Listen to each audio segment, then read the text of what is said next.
ठंड और डिहाइड्रेशन का संयोग थोड़ा अटपटा सा लगता है, क्योंकि हर आदमी डिहाइड्रेशन में समझता है कि ये गर्मी के दिनों में जो डायरिया हुआ, समर डायरिया हुआ, गैस्ट्रोएंटेराइटिस हुआ, उसकी वजह से डिहाइड्रेशन होता है। ठंड के दिनों में जो डिहाइड्रेशन होता है वो वायरल गैस्ट्रोएंटेराइटिस की वजह से होता है।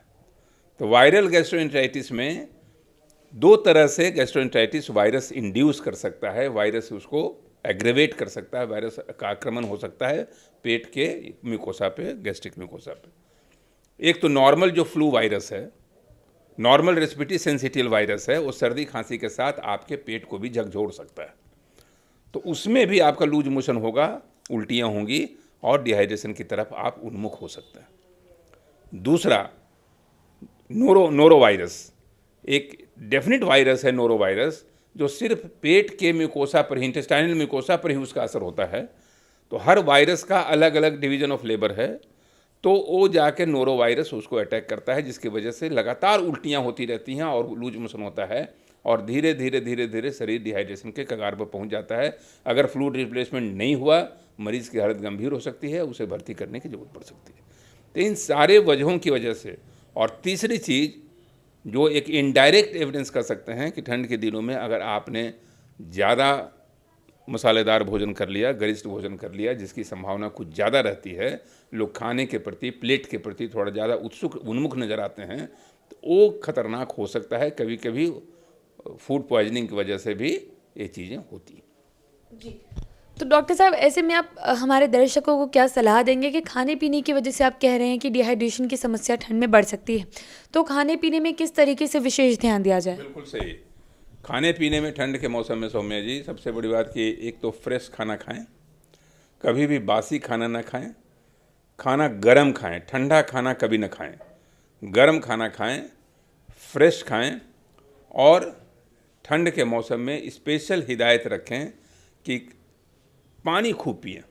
बहुत बार ऐसा होता है कि ठंड के मौसम में लोग पानी पीना छोड़ देते हैं, प्यास नहीं लगती है, पसीना नहीं चलता है, प्यास का एहसास नहीं होता है। जब प्यास का एहसास नहीं होगा, आप पानी पीना बंद कर देते हैं, तो इसकी वजह से आपका डाइजेशन हैम्पर करता है।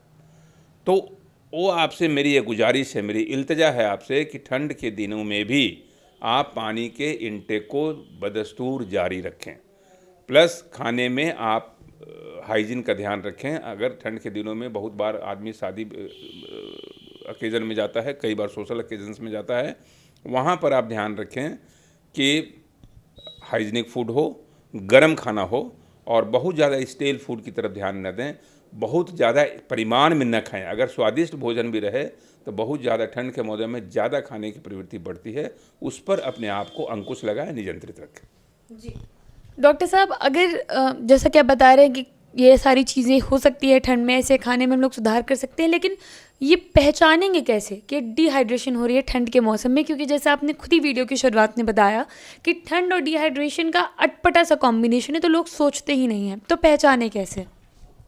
सौम्या जी, डिहाइड्रेशन का तो सेम लक्षण है, वो चाहे गर्मी का डिहाइड्रेशन हो, चाहे ठंड का डिहाइड्रेशन हो, dehydration is dehydration.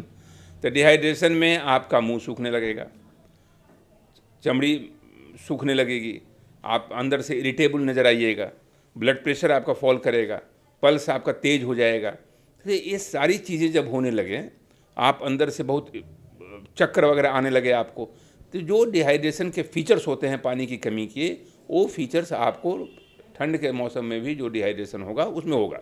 Dehydration same रहेगा, लक्षण सेम रहेगा, कारण बदल जाएंगे, तो उस पर और निवारण भी सेम है, क्योंकि उसका फ्लूइड रिप्लेसमेंट निवारण है, और इसमें कोई एंटीबायोटिक की ज़रूरत नहीं है। बार बार इस बात को इंगित कर रहा हूँ आपकी तरफ से, और आपकी तरफ से मैं जनता को इस बात को समझाना चाहता हूँ कि बात बात में एंटीबायोटिक का सेवन न करें।